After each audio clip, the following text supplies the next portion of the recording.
Bem, então nós vamos falar aqui rapidamente sobre o corpo humano e o desenho.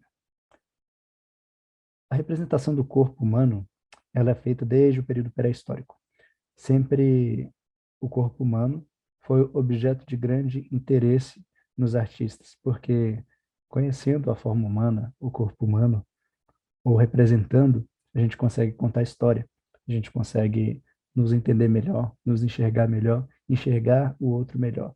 Até porque nós não olhamos para o outro simplesmente como a pessoa é, né, emocionalmente, como a pessoa é psicologicamente, mas a primeira imagem que nós temos de uma pessoa é através do corpo. Então, o corpo ele comunica, tanto que alguns especialistas dizem que o corpo ele fala muito mais do que as próprias palavras. E especialistas em criminalística ou psicologia ou psicanalistas, né, eles também estudam o corpo para entender alguns comportamentos e as razões também de alguns comportamentos. A gente consegue ver através do corpo quando a pessoa consegue ser coerente ou não com o que ela está falando, né? Geralmente, quando a gente fala uma mentira, o nosso corpo denuncia, a gente fala uma coisa, mas o nosso corpo indica que aquilo ali é uma mentira. Então, através do corpo, a gente passa a história, a gente passa da nossa identidade, e por isso que o corpo humano, ele também sempre foi foi um objeto de muito interesse ao longo da história, especialmente na arte. Na Grécia Antiga, o corpo humano ele começa a ser representado com mais cuidado, com uma certa proporção, e eles já tinham uma certa preocupação em desenhar cenas um pouco mais dramáticas, como as que vocês podem ver nas imagens, mas os gregos é que iniciam essas, essas proporções para o corpo humano. É claro que tudo que a gente estuda cria-se um modelo, mas o modelo que se mostra, que se apresenta didaticamente ou academicamente, é um modelo para simplificar algo que é complexo, como o corpo é complexo. A gente também diz, por exemplo, que o mundo, a Terra é redonda, né? Sendo que ela não é redonda. Redonda é uma forma que a gente usa para simplificar o modelo real. Mas, na verdade, para uma ciência, a Terra vai ser um elipsoide de revolução, para outra ciência, ele vai ser um elipse. Então, mas, na verdade, a Terra não tem uma forma exata, né? Se a gente passar, se a gente tivesse uma mão tão grande a ponto de passar a mão sobre a Terra, a gente veria que, embora ela tenha essa curvatura toda, ela possui ali muitos relevos, né? E tanto no mar a gente vê ondas de mais de 7 metros, 10 metros de altura, montanhas com muitos metros de altura, então não existe exatamente essa forma como a gente pinta, né? E o corpo humano, o estudo do corpo humano também, a gente vai simplificar o corpo, mas de modo que a gente possa olhar, possa observar ou possa sentir, né, em uma escultura, em uma maquete ou mesmo olhando para o desenho e identificar que aquela é a forma do corpo humano.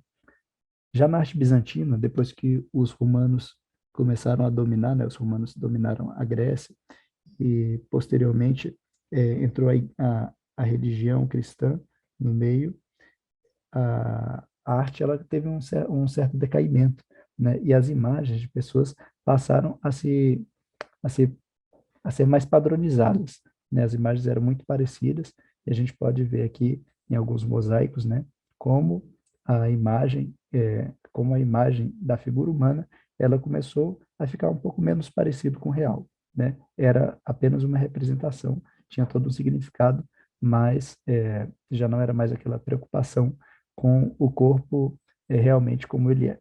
Porém, quando a gente passa para o Renascimento, a gente vai encontrar um resgate desse estudo das proporções clássicas lá da Grécia.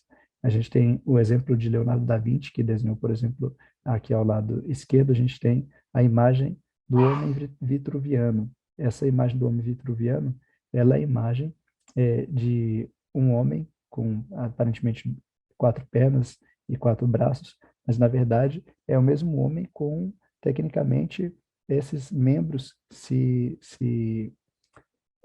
modificando, né, ou se locomovendo.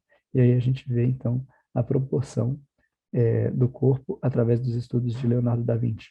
Aqui ao lado direito nós temos também alguns esboços, né, do corpo, fazendo ali algumas analogias aos músculos, aos ossos.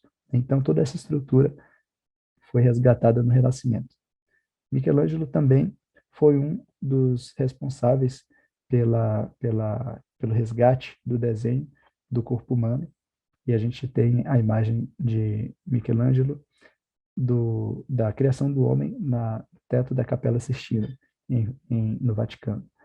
Desde o boneco de palitos, como muita gente faz, até um desenho um pouco mais realista, mas sempre observando que a lógica do corpo humano é obedecer à estrutura que ele tem através dos ossos e dos músculos.